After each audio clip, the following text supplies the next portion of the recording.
seperti PT terbuka ya. Jadi eh, dia hanya seperti mungkin tanam sahamnya di situ hanya keluarga saja atau antar keluarga aja, tapi dia nggak di-share ke umum. Jadi kayak pendanaannya biasanya kalau tertutup tuh mungkin ya dia lebih ke kreditur seperti bank.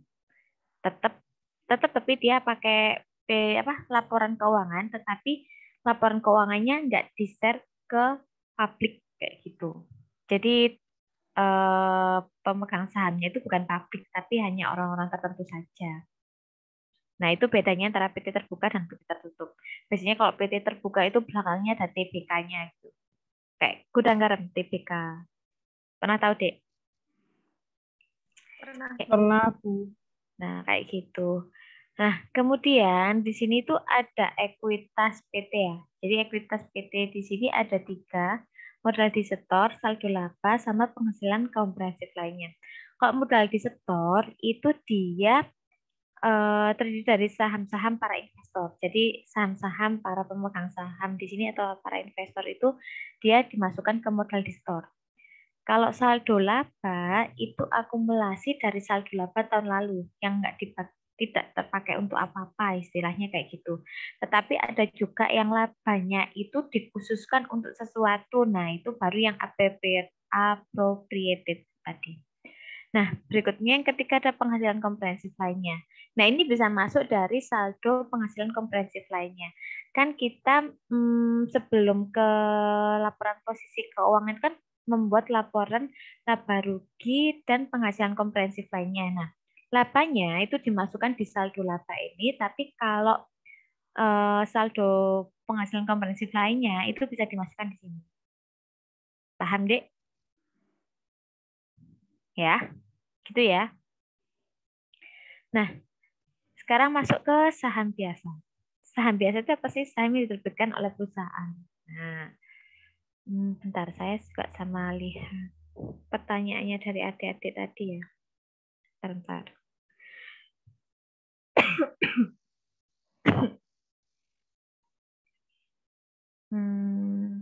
Tadi.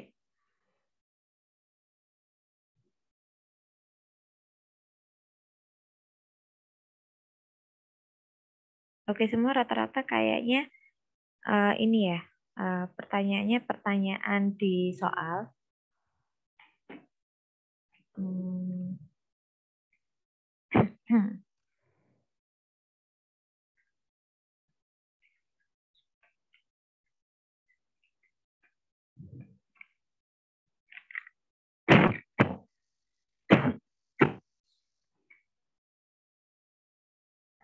Oke, lanjut ke saham biasa. Saham biasa itu saham yang diterbitkan oleh perusahaan. Nah, yang pertama itu ada modal disetor dan ada modal dasar. Biasanya itu modal disetor itu lebih kecil daripada modal disetor itu lebih kecil daripada modal dasar. Nah, bedakan antara modal disetor dengan modal dasar. Kalau modal disetor tadi kan saya bilangnya itu adalah saham dari para investor. Jadi modal berapa sih modal yang ditanamkan oleh pemegang saham. Misalkan ada si A, B, tambah C. A-nya 2 juta, B-nya 3 juta, C-nya 4 juta. Berarti modal disetornya ada berapa juta? A 2 juta, B 3 juta, C 4 juta. Berarti modal disetornya ada 9 juta. 9 juta. Oke. Tapi bisa saja modal dasar ini kan modal maksimal yang diterbitkan ketika awal pendirian. Nah, ini bisa saja ternyata ditambahkan oleh perusahaan dengan hal lain atau modal-modal yang lain. Akhirnya muncullah 15 juta. Nah, kayak gitu. Jadi bedakan antara modal disetor dengan modal dasar ya. Kemudian masuk ke penerbitan saham. Nah, bedakan antara harga perdana dengan nilai nominal. Jadi adik-adik ketika perusahaan itu dari tertutup menjadi terbuka, itu ada prosesnya. Jadi proses perdananya dari perusahaan tertutup menjadi terbuka itu namanya IPO. Nah, di situ, jadi kan kalau PT tertutup kan nggak share apapun ya. Nah, tapi nanti ketika ada perusahaan yang mau terbuka, intinya perusahaan tersebut eh, dia harus mendaftarkan diri ke BEI, di mana nanti itu ada kayak prosesnya, dan akhirnya nanti oleh BEI ada kayak semacam apa ya, kayak penerbitan pertama. Kalau dulu saya taunya ada di koran-koran, koran deh, masih tahu koran nggak ya anak zaman sekarang?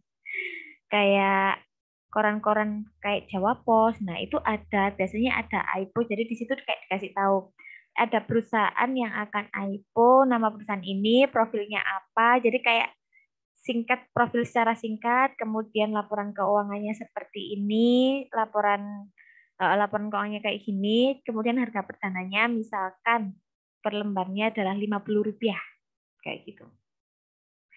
Nah, akhirnya dari per lembarnya sebesar Rp50 ini eh, dijadikan harga perdana atau harga AIPO. Nah, di sini nanti dibedakan sama nilai nominal. Kalau nilai nominal itu nilai yang tertera di lembar saham. Nah, penerbitan saham ini terbagi menjadi 3, yaitu penerbitan dengan nilai nominal, dengan tanpa nominal, dengan sekuritas, dan penerbitan dengan sekuritas lainnya. Ketika penerbitan dengan nilai nominal, ini biasanya ada harga perdana itu lebih besar daripada nilai nominal. Terjadilah agio saham.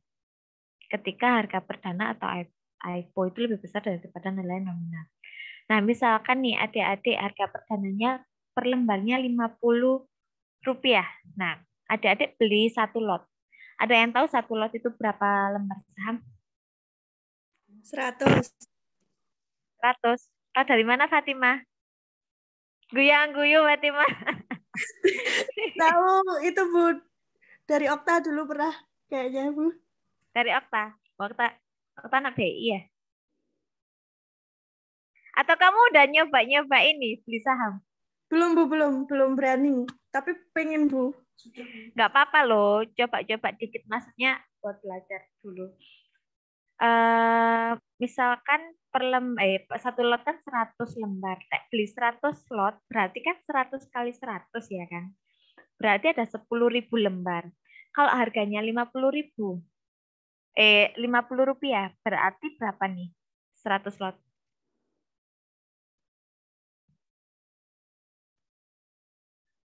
100 lot dari harga per lembarnya Rp50. Berapa, Dek? 5.000. 100 lot. Satu 100 lot itu kan berarti 100 kali 100 kan? Berarti kan 10.000. 500.000. 10.000 dikali 50. Berapa? 500.000. 500.000.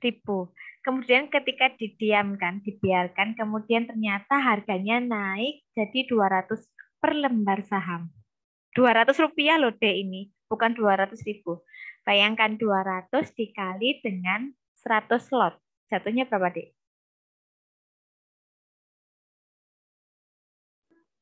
20.000. 100 kali 100. 100 kali 100 saja 10.000. 10.000 kali 200. 2 juta. 2 juta. Hah? 2 juta. Bayangkan dari awal adik-adik punyanya 500.000, kemudian dijual jadi 2 juta. Berapa labanya?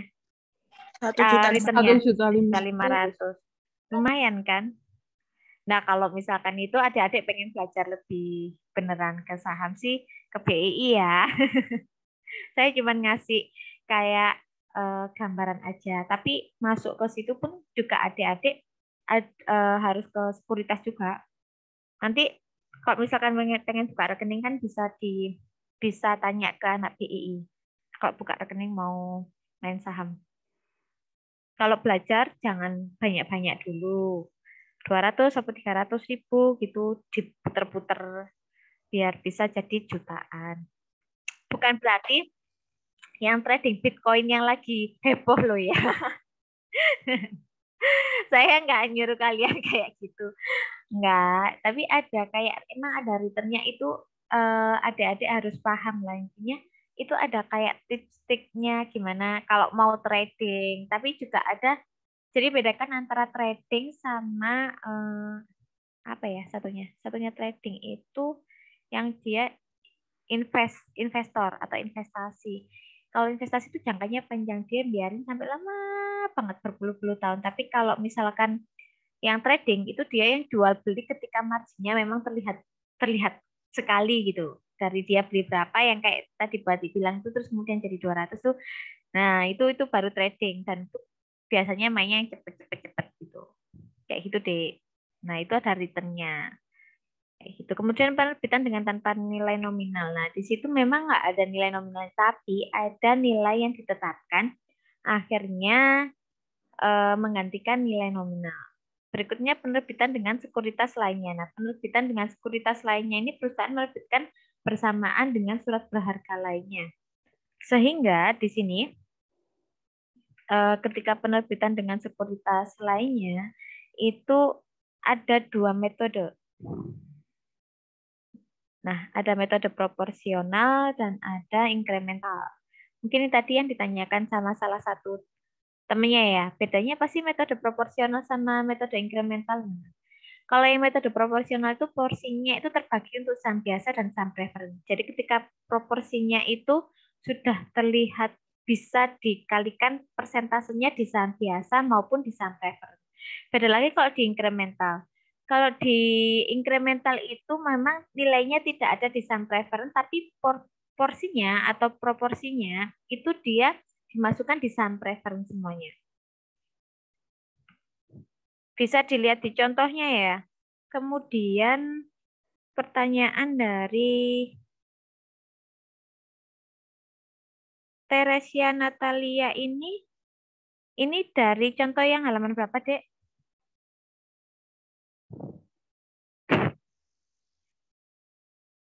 Persentase alokasi ini ya.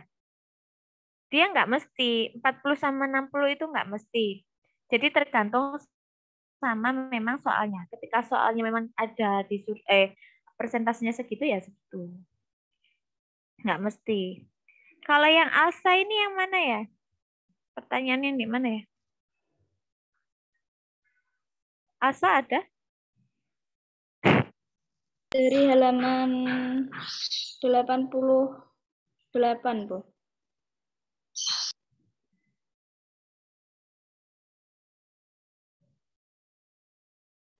Itu kan tinggal ngalikan kayaknya. Ya kan, agio sahamnya itu selisihnya dari yang 500 sama 100 jadi 400. Oke, sudah ini ya. Masuk ke penerbitan secara non-tunai. Nah, penerbitan secara non-tunai ini penerbitan saham untuk membeli aset tetap atau properti. Sehingga penilaiannya sesuai dengan nilai wajar barang tersebut, kecuali barang tersebut tidak dapat diukur. Maka menggunakan nilai wajar saham yang diterbitkan. Jadi, karena ini dia digunakan untuk membeli aset tetap, jadi dia itu menanamkan saham sebesar nilai wajar aset tetap tersebut atau properti yang diinginkan. Nah, kayak gitu. Tapi kalau nggak bisa diukur aset tetap tersebut, maka tetap memakai nilai wajar saham yang diterbitkan. Tadi Mas reakuisisi saham nggak?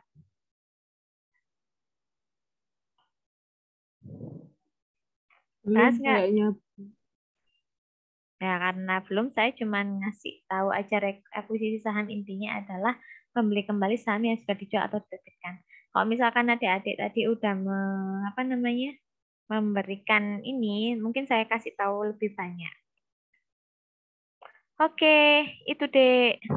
Maaf ya, saya terbagi menjadi saya bagi menjadi 2 sesi. Ada lagi yang ditanyakan kira-kira?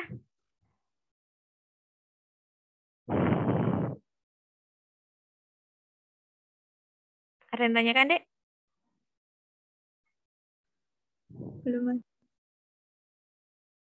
Kalau belum ada, saya akhiri. Terima kasih untuk hari ini.